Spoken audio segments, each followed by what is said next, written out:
Hi there, guys, and welcome to the Stories of Remnant, episode 5. This is a podcast where we love to talk about our love. I don't think we have any hate relationship. Maybe this episode we might. Yeah, but our love-hate relationship with RWBY. I'm, of course, your host, Efocutioner, and of course I have our other host, the nobody with the heart, Raxton. Yes. Raxton cosplay here, everyone. Yep.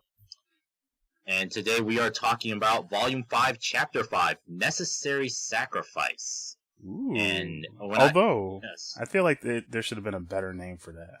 I don't think there was really any sacrificing going on. Yeah, I honestly thought, I was like, someone gonna die again right now? I'm like, that's what I thought. I was like, yeah. I was like, they're gonna die right now?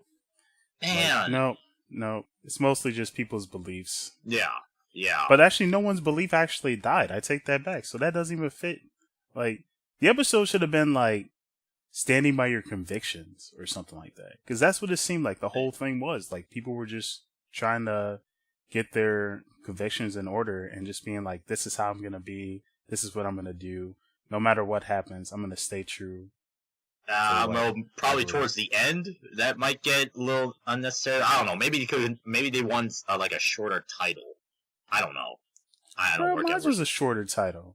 Like, all right, Rooster Teeth, your title's already confusing, man. I was prepared to see someone die again, and instead, I'm just like, bro, I just see people standing by their beliefs. I'm like, man, this is, what a tease. Oh man, what a tease. Probably because we're not going to be seeing Weiss, Yang, and Raven for at least another 2 episodes. So. That's alright, man. What'd I tell you? You gotta save the best character for last, man. Let everyone else get their little spotlight in the sun, and then we put in Yang, who's like the main character of the show. So. Sure. But yeah, let's start off the episode with what the first section was, Act 1, I guess, of Volume 5, Chapter 5, and that was Blake and Sun trying to get signatures, be like, yo, sign up for Haven Defense. And I'm like, I appreciate you guys trying, but, no, I mean, you might have gotten a few signatures without Ilya there in, like, a couple episodes ago. Be like, yo, okay, everyone's a little stunned and be like, a little confused. But after Ilya's outbreak, no, you're not gonna get anyone. And you don't have to put it like that, man. I mean, they were trying. At least I understand what they were trying to do. Oh, I understand, and I agree that was. I understand, agree, and sort of like that decision that they're actually trying. But I mean, please don't tell me you thought that you were gonna get like hundreds or thousands of signatures. No way. Now that's just unrealistic and just plain gullibility. Well, for you, that was unrealistic. But for Sun, who was like really upset about it. He really thought that it was just obvious. Well, and yeah. I think Blake, what Blake said really kind of just explained the situation perfectly. Yeah, exactly. She put it into perspective of him. And I'm like, that's why. I was thinking of it as Blake's point of view because she's seen the outside world. She knows how other people feel. And I love that exposition right there. Because she was saying stuff like, what was it? Like, if you were born in Menagerie, then you would feel like you could help out the world. But people who move to Menagerie, hell no. I mean, I've been persecuted my whole life for being a faunist. Why would I want to go help them? And that's really how it is. I mean, at that point, you're really just trying to think of yourself, since that's basically what the world was doing. Exactly. When they were making you be in those little dust mines. Yeah, exactly, yeah. And I'm like, but Blake also brings up another truth. If the war with the humans is going to happen, do you think Menagerie is going to be, like, isolated and they're not going to care? I'm like, that's like... No, they're going to be the number one place they attack. I know, what the heck? I'm like, dude, this is like the United States thinking back in, like, World War I and World War II. Dude, this is the United States thinking now. Yeah, that's true, too. Yeah, unfortunately, that is unfortunately true. And I'm like, dude, just because you're far away does not mean it not affects you. I'm like... In fact, we'll even go a little bit smaller, since there might be some people that haven't been caught up on current politics. We'll put this in the perspective of Star Wars Battlefront 2. Sure, we can go a little bit off topic. Yeah, sure. Efocutioner, Fire away. Look, for those that don't know, and I've been on the advocate side of no loot boxes in games for like the past, I don't know, a year and a half now. But yeah, so Star Wars Battlefront 2, I was on the forefront of that. Really glad that I voiced my opinion on Reddit, said my stuff on Twitter, but basically a lot of gamers, well, a few gamers now, really just don't see the whole, what's the big deal behind the whole loot box, having these star cards tied behind microtransactions and stuff. And it's really at this point a legit pay to win game, like a mobile game, except that you pay $60 to buy it, and then you pay extra money to get better equipment. In fact, it's so bad that if you were to buy the deluxe edition, you're already, I believe, 10 hours ahead, and you'll have better equipment than the person who buys the base $60 game. So at this point, it's been a really hard thing to just show people that, yes, could you just play the game and never buy any microtransactions? Exactly. But that's not the whole point, though. They're still tied behind it. You're going to have to get a loot box at some point in time, if it's with in-game currency or if it's with your money. And then based off of that, you're going to either get really shitty cards or really great cards. I mean, at this point, you would have to have the luck of Joey Wheeler or Yu-Gi-Oh! Himself if you want to be the best in Star Wars Battlefront 2. So now we'll go back on topic with what we were talking about with Blake and Sun. That is what Blake is trying to basically say. Yes, right now everything's all hunky-dory. Everything looks beautiful. Everything is rainbows and sunshine and crap. And maybe a lot of people don't see the big deal of what Alex and the White Fang are doing. But if they are to continue on with their path... Adam, by the way. Adam, not Adam, Alex. sorry. Why did I say Alex? Yeah, you said Alex. Shit happens. Yeah. Adam. Yeah, my apologies. Yeah. Well, anyways, but the whole point is if they were to, if he was to continue on, him and the White Fang would just continue on their path and they just take down Haven, who do you think is going to be the ones that are going to get in trouble with this? You are. It's the same thing with loot boxes. Who do you think is going to suffer if you're okay with Battlefront 2? Everybody else, man. Because it's going to be put into every other fucking game, just like every fondness is going to be on a freaking hit list. Yeah, exactly. And like, it doesn't matter if you live in Menagerie and you're not doing anything. You're still going to get targeted by like Atlas or any other academy or any other continent. Man, jeez. I get being isolationist, but that's just... maybe the Battlefront 2 wasn't a good thing. Well, but, I mean, I didn't want to talk about my experience. I mean, goodness. Well, either way, I get what you were trying to do. And by the way, I like that thing where she was talking about, like, the one-word thing? The what? Oh, I thought you were talking about when Blake was trying to tell, like, how she knew, what was it? She was talking about how she's able to define each person just by one word. Yes, exactly. That's what I wanted. Yes, that's exactly what I was going to talk about.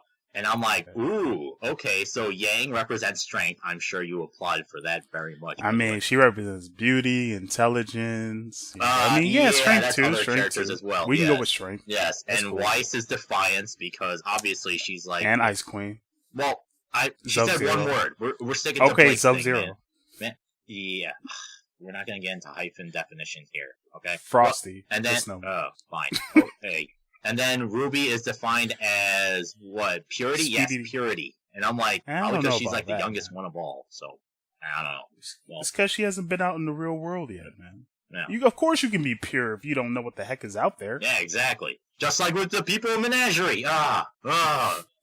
Seriously, I want to go out to that island and smack everybody there. But then, as soon as I step foot into the island, they're probably going to kill me because I'm not a faunus. So, yeah. Don't worry. I'll go on the island for you. I'll just hand them a history book, and then we'll just let them read our history. Yeah, and then they're going to kill you because you're not a faunus. By the way, you told... I bet you I could walk on that island. I think I'm okay. Sure. I think I'm 100% okay to walk on that island. Sure. Yeah. Well, whatever you say, Efocutioner. And I also... one small bit. I do like the part... Son's asking, what word do you define me? And she's like, I don't know. And I'm like, yo, by the end of the series, these two is gonna hook up.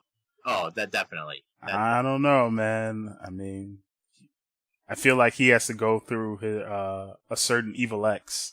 In fact, some may have to pull a Scott Pilgrim. This is not Scott Pilgrim. No. Son's gonna have to pull a Scott Pilgrim. That. No. Scott Pilgrim sucks. Let's move on to Act 2. where Ruby and Oscar are talking to each other, and Oscar's finally letting out, like, this is insane. Oh, this is actually another good moment. Yeah, I'm really glad we're talking about this. It is. And I'm like, okay, so Oscar's been doing this for what?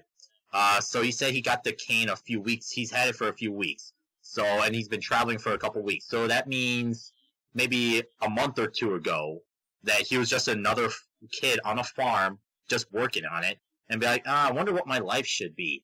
Wait a minute, who the hell is this voice coming out of my head? And now I know how to fight now. What? Oh, man. But I think the real highlight of that is the show actually addressing Penny and Pyrrha. Oh my god, yes. Well, I mean, it's always been there. Like, I know that, Ruby likes to act like everything's A-okay, but I'm pretty sure I've always known at the back of her mind, especially when she was traveling, and the way she was just really protective of everyone. Well, yeah. That really affected her. Not as much as John, of course.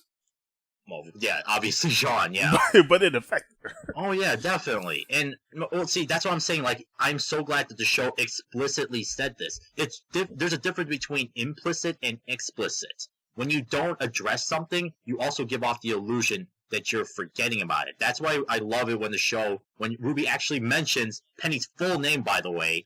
Oh, by the way, She also mentioned, make sure you're combat ready. And I was like, oh my god, did you just say a Penny quote? Yep, she did. Yeah, she That's did. why I was just like, damn. Oh, I think a tear almost busted I my know. eye. I was like, I can't believe she did that. I know. And she did the movement too. I was like, oh wow. I know. And I'm like, and then not Penny. Ruby is actually going to address Penny and Pyrrha by name and how she felt. And then Oscar's like, why should I keep going on? This is insane. There are people that legitimately want to kill you. Multiple people, numerous times. Why keep going? And I love Ruby's answer. You have to move on. Just like how Jean will eventually have to move on as well, and the rest of the team. Jean is not moving on until Cinder's blood is on his sword. Oh, definitely. I'm just saying he will eventually have to. I'm just saying that's probably the only way he'll ever fully get over it. John's gonna go straight Liam Neeson. No, not Liam Neeson. I need somebody better than Liam Neeson. Well, he's got a shield, Captain America. No, not even Captain America. No. He's gonna go Sylvester Stallone? No. We gotta go higher. Jean-Claude Van Damme? No, we gotta go higher. We gotta go higher than that. I don't know what scale you're using, dude. Like, I'm thinking of every action movie with revenge. Jackie Chan? No, we gotta go higher than Jackie. We gotta go higher than Jackie. I think John's gonna have to go Bruce Willis. Maybe Batman, because Batman is nope. You gotta go higher than Batman. You gotta go higher than Batman. What? You gotta go Bruce Willis. Well, okay, Bruce Willis can actually kill, so yeah. Yeah, we're gonna go on Bruce Willis level. Yeah. Rampage. He's gonna have to go on a rampage. We gotta go higher than that now. What's higher than Bruce Willis? I don't know. I don't know your scale. I don't know your scale you're talking about. Damn. Well, I forgot the actor's name that played in Death Wish. If you guys never heard of Death Wish, it's like a very, very old 70s, very early 80s movie where it's this like semi-old guy whose family gets killed by this gang, and he basically kills every young kid in the city to get revenge for his family. Charles and then Bronson? He moves to yes, that's his name. Oh man, I don't even know how you came up with that, man. I don't even know. Yo, you can't go no higher than that. That man destroyed city blocks. He got other old people to kill young people. I don't know how you came up with that random movie, but all right, cool. That's but yeah, dude, any last thoughts on Act 2? Let me go back on topic of Ruby. I'm sorry, I'm a very old man. I think I'm like my early 30s. But so hearing Oscar talk about how he asked Ruby, like, how can you do this? Like, what makes you continue to go forward? I really feel like that was the moment where Oscar is this kid who was just trying to figure out what he wants to do with his life, now is already told, like, look, you got to do this. You have to protect the world. And he's this huge amount of responsibility just got thrust upon him at a super early age. And his childhood that he barely even got to explore is already over. He has to become an adult now. Yeah, and he had to force himself to become an adult. And very randomly, yeah. Oh, man. And he's already confused about that, even though he's kind of seems okay with it. Like, he's impressed with what he's able to do, but to suddenly become an adult at such a young age, and then to ask RWBY, like, how do you do this? I feel like RWBY's answer of, like, well, not only just her moving on, but it's the fact that when she talks about, losing, Pyrrha and Penny, it's like she doesn't want to lose any more friends. Like, I know, she doesn't. Right? And the only way for her to do that is to move on and to get better, to get stronger, to get herself in a position where she can literally protect anyone. Like, her answer does sound like a Goku answer, but it's a Goku answer based off, experience, Vegeta reasoning. Yeah. And that's what's weird about it, because she doesn't see herself as pure, like Blake basically said. Exactly. She just sees herself as, like, she really doesn't understand. And the best way she can do that is to throw herself out there. And lessons that she basically ignored, she has no choice but to now look forward. Exactly. She has to accept that things have changed. Things have changed, made for the worse, but things are never going to go back to the way it was. If Beacon Academy ever gets rebuilt, sure, it could get rebuilt, and the area can be rebuilt again. People will want to move back, but Penny is gone. The Penny you knew is gone. Pyrrha's not coming back. So, well, maybe. But at this very moment of Volume 5, Chapter 5, she ain't coming back. You have to accept it and move on. That's it. Exactly, dude. The 2 words, most important words: move on. Move on. But yeah, it's just. I understand, Oscar's frustration of, like, being a kid and having no choice but to be forced into an adult role. Yeah. Oh, yeah. And on top of that, he has a literal other, like, thousands of year old soul in his head, guiding him and coaching him. And I'm like, oh, man. But that's not bad. But at that point, it's just like, yeah.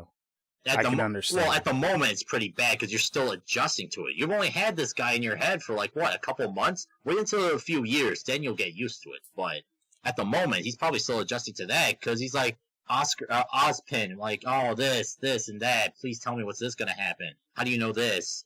And I'm like, oh, man. Well, let me just also say this. Let's go down from the seriousness from a moment, because I don't want people to get into tears, but it's also debunks the theory of the whole Oscar RWBY ship, because it's not Oscar and RWBY anymore. It's Oscar and Ozpin and RWBY. oh man, dude, that sounds like a horrible love triangles. No, that sounds like a very inappropriate 3-way, and that is not what we should be supporting, folks.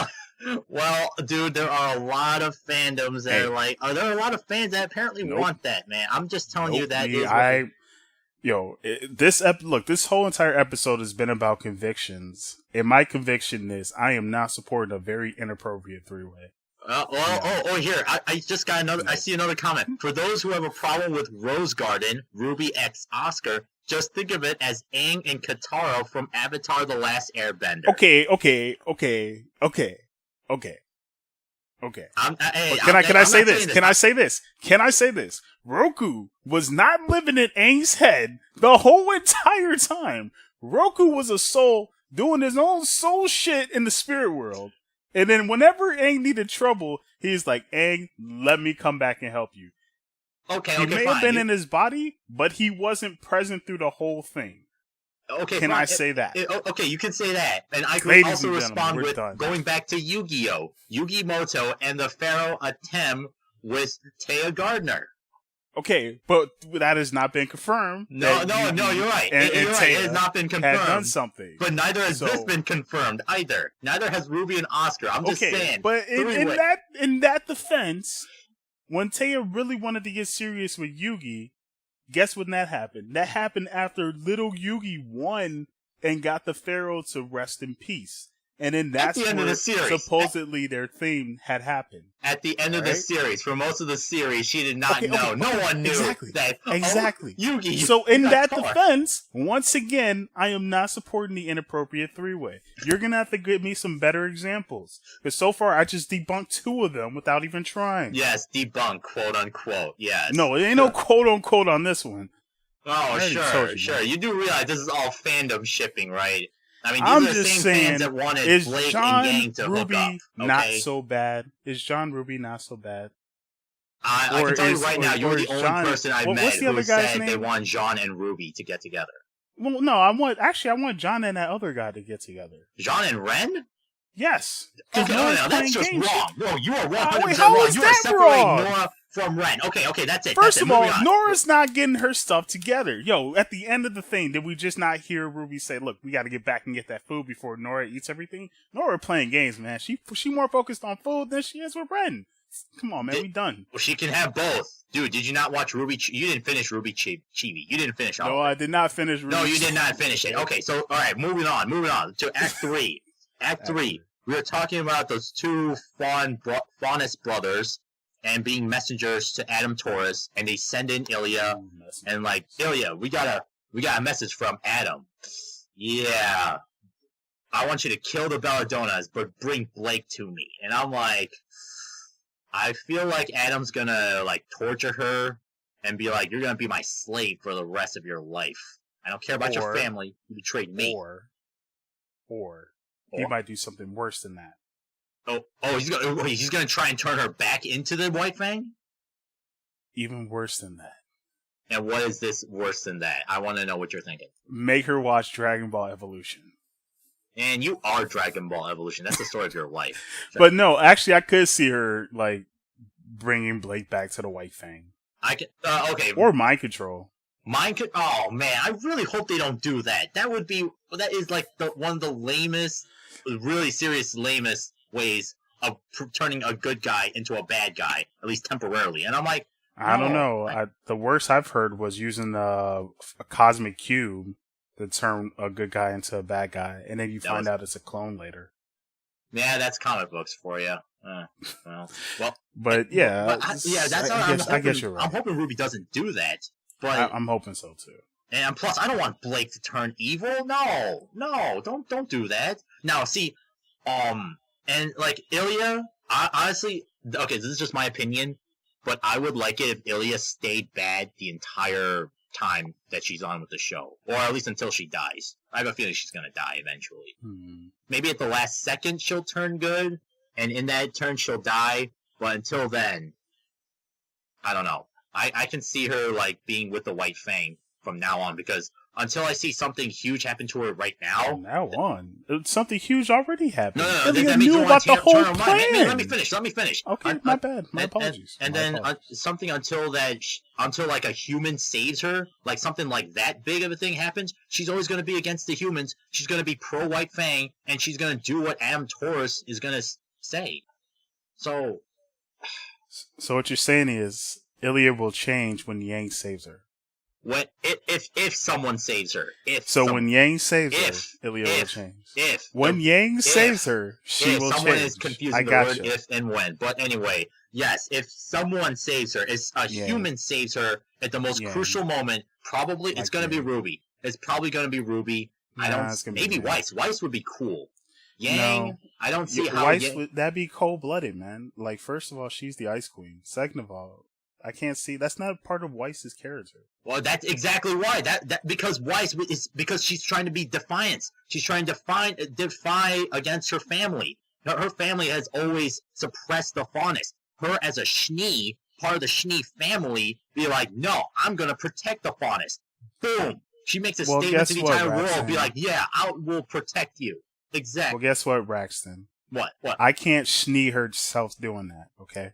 Oh, okay. You did a pun with that. I feel like I'm going to end this podcast early right now. No, I want to go into the podcast and smack you hard for saying that. Oh my god. Hey, you set it up, and I racked them down. Oh, okay. Now, I'm Now let's go back on Ilya. Yes, let's go back onto Ilya. Yes. Now I will say that I feel like she's already in that villain-esque category, but I feel like she's already made up her mind on her beliefs because she already knew about the plan of, just over the new White Fang. Oh yeah. Basically taking over. Oh yeah, 100%. She knew about it, she accepted it, she approved of it. It seems like she's been doing actions based off of like Taurus's new regime. Mm-hmm. It is a regime. It is. Oh my god. That's why I call it Taurus's regime. And now I feel like she's at this turning point now where she's finally about to become this new Ilya that she wants to become. And she really wants to stand by her beliefs. But the only thing that's stopping her now is the fact that she has to kill the family that's always been nice to her. Mm-hmm. And especially Blake herself, who was her best friend. Exactly. And that's what's really going to be a huge issue. Another thing I'm really curious about is how Taurus, at the end of his message, talked about he made a promise to do something to Blake's family. So I'm really curious what the hell did Blake's pop did to him.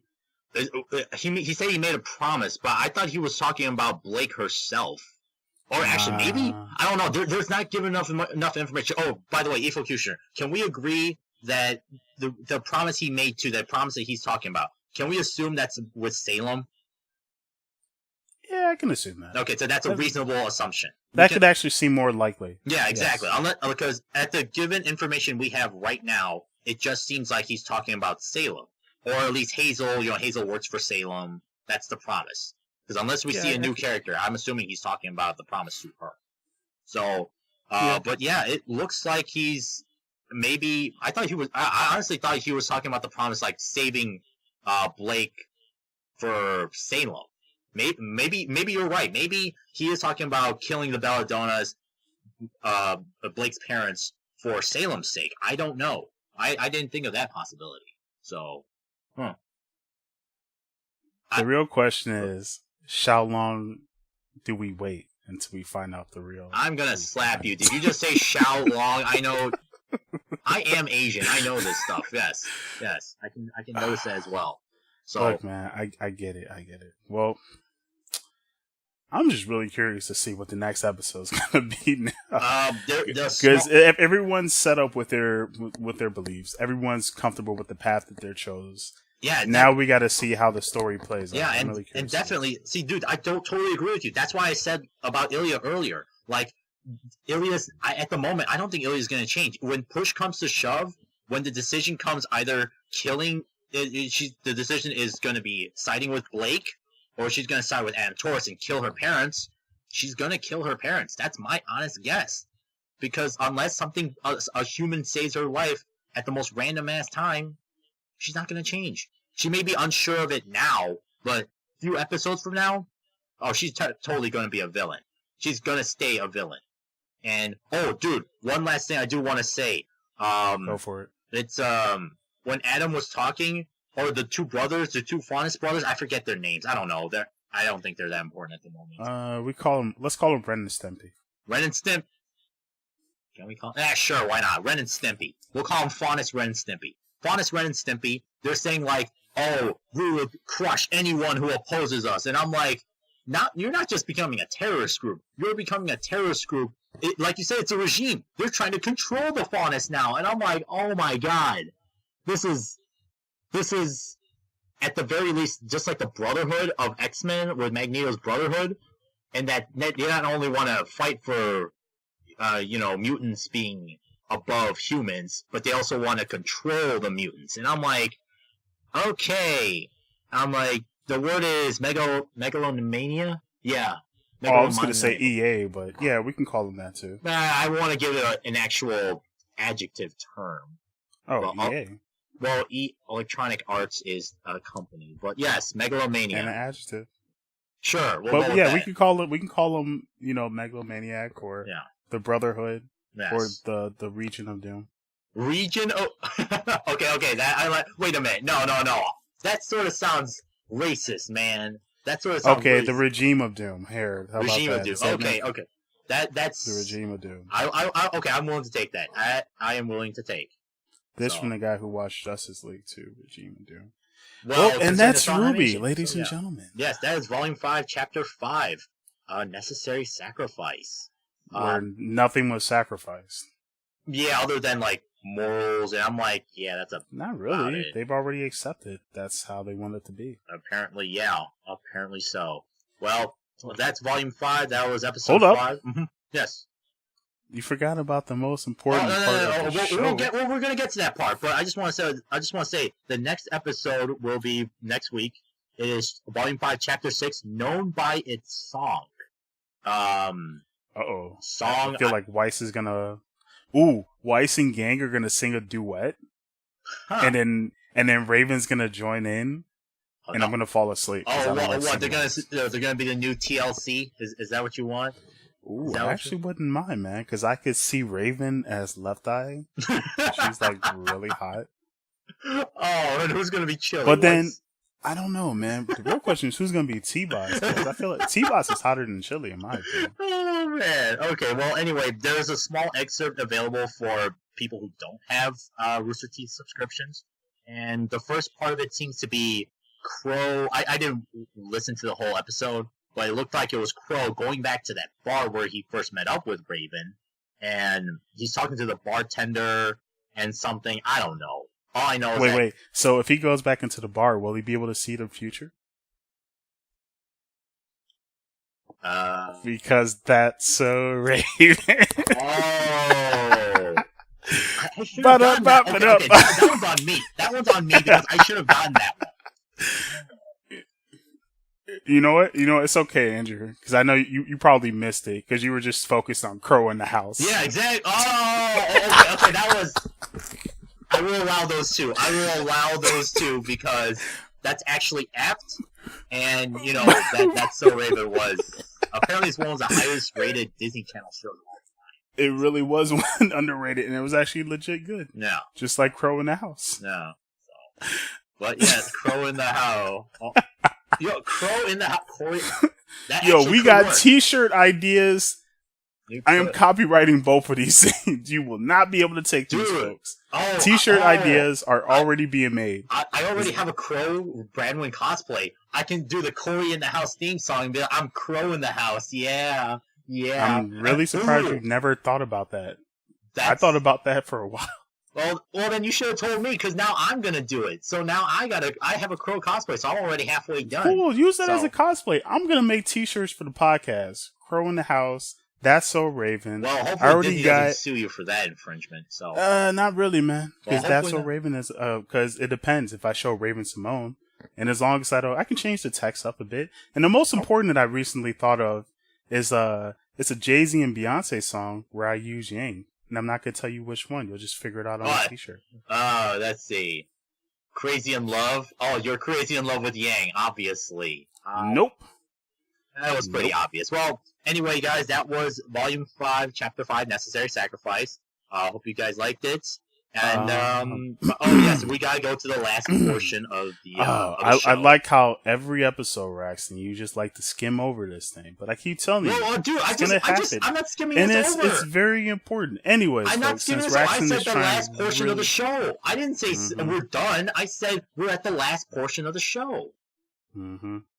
Oh, wait, you don't believe me? Well, this is the last portion of the show. Efocutioner, you take it, man. The nobody with a heart, folks. Anyway, the crusade that I've been on to get the cast of RWBY to come to C2E2, and it looks like I need to now focus on ASEN as well. Yes. Thanks, Anime Central. Yes, from what Raxton says. Yes, but for right now, I've been sending Barbara Dunkelman a pun a week, and then afterwards, I send a message. Now, since Twitter can now add 280 words. Yes. Characters. So 280 characters. Characters, words, whatever. Yeah. Anyways, the whole point is I've been sending her tweets basically a pun a week to be like, yo, I need you and the cast of RWBY to come to C2E2 2018. So here's the pun of the week that I'm going to send Barbara Dunkelman. And of course you guys can too. If you support our cause, please write at the comments below. Give me some puns that I can use, because gladly, I don't really need to, because you guys already heard my puns a minute, but I could definitely use more puns. Yes, exactly. But the pun of the week that I'll be sending Barbara is, why can't you hear a pterodactyl go to the bathroom? Why can't you hear a pterodactyl go into the bathroom? Oh, by the way, everybody, I don't know these tweets. I don't know these puns. Efocutioner looks these up on his own, and I legitimately do not have the answer. I'm hearing this out the first time, as you guys are. So, no clue. I'm racking through my brain. I'm getting nothing. You've been raxing through your brain. You can't think of anything? You sure? I'm going to slap you, so I'm going to end this right now. I'm just going to... All right. But can you really not think of anything? I legitimately do not know. Dude, I'm horrible with puns. I don't even know. Folks, let me repeat the question one more time. Why can't you hear a pterodactyl go to the bathroom? Why not? Why not? Because the P is silent. And send! Wait, is that a pun or a joke? That is a pun. Because you want to know why? Guess how pterodactyl is spelled? P-T-E-R-O-D-A-C-T-Y-L. I don't know. I don't even know the definition of a pun and a joke is anymore. Silent. It's both. Yeah, the P is silent. Oh, man. Well, yes. Well, Barbara, I hope you are getting these. I hope you are getting a laugh out of these. I hope you are too. Honestly, that's the real reason I send these tweets. I mean, if you can't come, you can't come. But I really hope that you enjoy them. Yeah, at the very least. At the very least. I really hope she is. And Barbara, if you're on the off chance you're ever listening to this, yeah, we love you, by the way. So. Well, I mean, love is a very strong word. Oh, okay. Moderately like. How about that? Well, moderately like is a very medium word. Well, I want to go... Can I say, I enjoy your presence, and I enjoy you as a person, and I enjoy your commentary and your laughs, and most importantly, your amazing, amazing puns to the point that I just feel inspired. Okay. Now that what you just said was like a soliloquy to her. Okay, so... Okay, well, anyway, guys, that was the pun of the week, and that was Stories of Remnant. And that was... Thank you for joining us. This is Raxon Cosplay signing off. And of course, follow us on Twitter. Oh, yes. Oh, yeah. And this is Efocutioner. Go check him out. He's got great insight onto video games. Yeah. That's and his right. description link will be stay tuned for the next episode of the Chronicles of Gamers, because I'm going straight in, no rubbers, about the Star Wars Battlefront 2 thing. Oh, on the front line. Oh, yeah. I've been fighting for over a few months now. I'm pretty sure I'm pretty sure you can make that into like a literal 2-hour stand-up of you doing that. So look at this episode we did now. It's already 40-something minutes, and we were just talking about, social events and yes, stuff, that is true. That is true. And my next video will be about taking on the next convention. If you're anywhere in the Chicagoland area, Chicago Pop Culture Con, very small convention. Support your local conventions, and except for Con Out Delete. Yes, there are some smaller ones in the Chicagoland area that you would want to avoid. So like Con Out Delete, and other ones, yes, and other ones, but yeah. After that, I will also be doing a review for the new Justice League movie, which he never asked me to be on. That one's not really worth it. But anyway, yes, and that's it for today. Hope you guys enjoyed the video, and hope you guys have a good day. All right, stay lit, y'all, and may the yang be with you.